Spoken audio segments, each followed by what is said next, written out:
Now, with this vairagya, with this dispassion, with this understanding that how can I be so attached to a person, tying all my happiness to a person, after a few years of grihastha, married life, Goswamiji says, Hari Om. He renounces grihastha ashram. So he does not take formal sannyasas in the robes of renunciation, but he renounces grihastha life, grihastha lifestyle. And now when you renounce grihastha lifestyle, as many of you all know, if you have a holiday or vacation, you have a lot of time on your hands. So what do you do with that time? Well, generally for many of us, it's either to take our kids out or catch up on some extra sleep. But Goswamiji says, you know what? I am going to start composing. And he starts composing shlokas in Sanskrit. Now, please remember, Goswamiji studied in Gurukula for 12 years and had studied various scriptures, Vyakaranam, Sanskrit grammar, etc. So he was very well versed in Shastra. So he began writing shlokas in Sanskrit. And a very peculiar thing happens. Every night, Goswamiji used to sit in contemplation and then write on these manuscripts made of leaves. He used to write these shlokas, these verses in Sanskrit. And then when he used to wake up, either the leaf, the manuscript which he had used, was missing or the words had disappeared. Strange indeed. Every night. For 8 nights it is said, Goswamiji would write Sanskrit shlokas. Go on writing. And every morning when he woke up, either the manuscripts used to be gone or words used to disappear.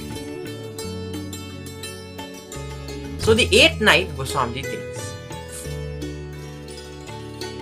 tonight I am not going to write. Done. If every day when I wake up, these shlokas keep disappearing, then I am not going to write. And it is said on that 8th night, Goswamiji had a dream, had a swapna. And what he saw in that dream, Bhagwan Shiva appeared to him.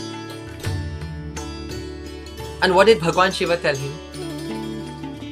Bhagwan Shiva in Goswamiji's dream tells him, Are beta, don't write in Sanskrit. Yeah? Don't write in Sanskritam. Then what should I write in? Bhagwan Shiva tells Goswamiji, please write in the language of the local people, the villagers, the common man, in Awadhi. And not only that, I will ensure, Bhagwan himself says to Goswamiji, that I will ensure that this scripture of yours remains alive, active, and will be studied and continue to pass on. And be continued to pass on. Bhagwan Shiva himself guarantees this to Goswamiji. And now, aren't we not studying this text today? Is Tulsi Ramayana not probably the most popular Ramayana that there is? So Bhagwan Shiva himself had made that promise to Goswamiji that you write Bhagwan's glory, you write Sanskrit, not in Sanskrit but in Awadhi Bhasha. So actually this is not with respect to Ramayana, this is just with respect to all the compositions that Tulsidasaji was writing at that time. So now Goswamiji, getting the blessings and guidance and instruction from Bhagwan Shiva himself, decides, okay, I will write in the Awadhi Bhasha, that common language of Ayodhya, the village Bhasha. So Goswamiji began composing in Awadhi. He started with very small compositions. So some of Goswamiji's earliest compositions are very small, 2 verses, 3 verses, 5 verses, like that. Very small compositions. At some point it is said that Goswamiji had Bhagwan Hanumanji's darshan. Now, anytime we have darshana of a bhakta or a santa, a great saint, means something great is to come in our life.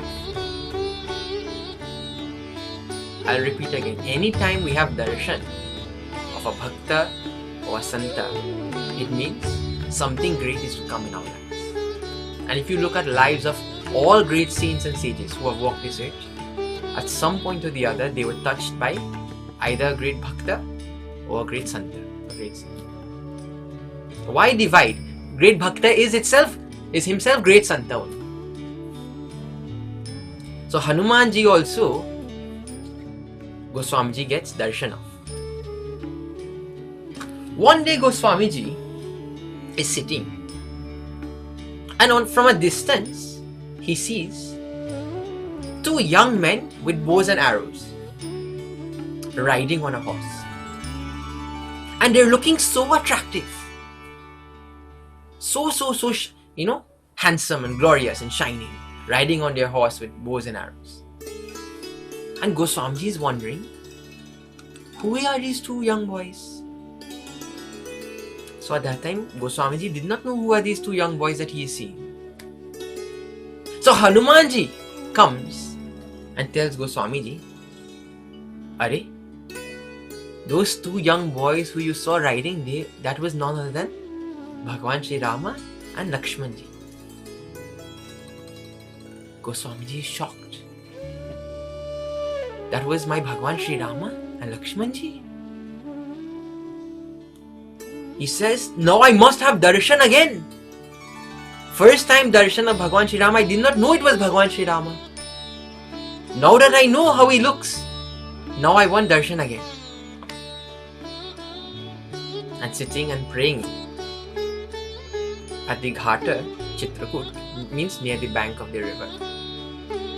Bhagwan Shri Rama again gives darshan to Goswami Tulsidas. And it is said right there at the banks of Chitrakoot, by that Ghata, Goswami Tulsidasaji began the composing of the authorship of the writing of this Shri Ramcharitamanas.